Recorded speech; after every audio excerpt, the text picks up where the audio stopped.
O servidor público de qualquer esfera não pode trabalhar em comitês de campanha durante o expediente. E a legislação eleitoral prevê punição ao candidato. Confira as condutas vedadas a agentes públicos em campanha eleitoral com Ana Paula Reba.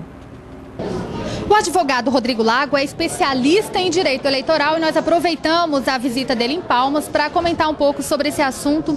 Doutor Rodrigo, algumas práticas de agentes públicos são até permitidas pela lei, só que se tornam irregular quando acabam acontecendo em excesso. Gostaria que o senhor comentasse sobre isso. A legislação eleitoral traz uma série de condutas que nós chamamos de condutas vedadas aos agentes públicos, ou seja, são aquelas condutas que objetivamente, uma vez praticadas, já são ilícitos eleitorais.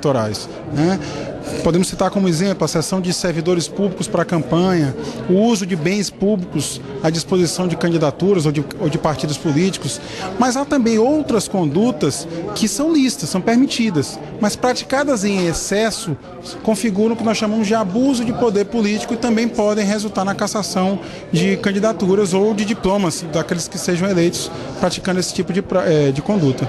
No caso de servidores públicos, quando eles não pedem exoneração e em horário de expediente também trabalham em campanha eleitoral, isso é uma conduta vedada?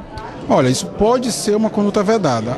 O que é proibido pela legislação eleitoral é que o gestor público ceda servidores para campanhas eleitorais. O servidor público, ele é um servidor e é um cidadão comum. Ele tem direito de praticar os atos próprios da cidadania. Então imaginemos que eu sou servidor público e está passando uma carreata, uma passeata na minha porta e eu quero ir até a porta manifestar minha opinião com relação às eleições. Eu tenho todo o direito. Eu posso ser punido dentro do meu ato, do meu serviço público. O que é vedado é exatamente isso, o gestor ceder ou liberar.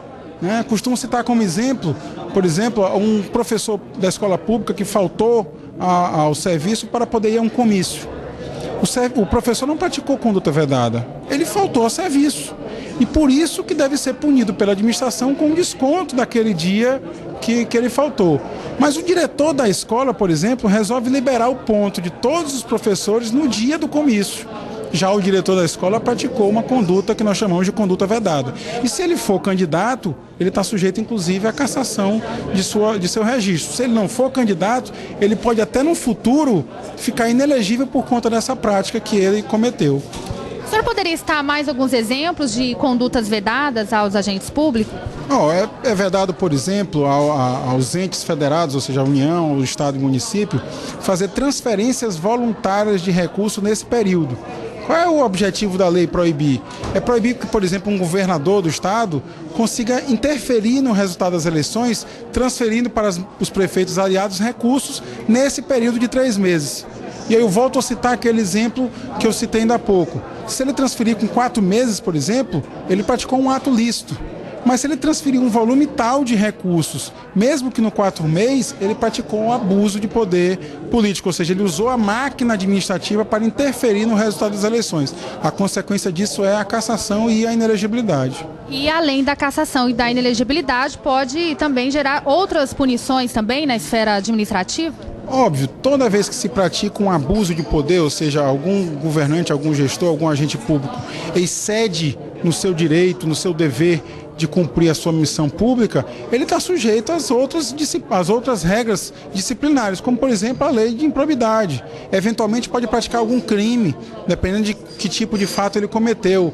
Pode ser, por exemplo, um peculato. Se ele desviar um dinheiro público para usar na campanha, ele não só praticou uma conduta vedada, no caso, como também praticou um crime de peculato e também um ato de improbidade administrativa. Então, toda prática ilícita no uso da máquina administrativa, ao final da campanha, o Ministério Público pode pegar cópia dessas decisões da Justiça Eleitoral e propor, então, ações de improbidade ou ações penais contra os gestores.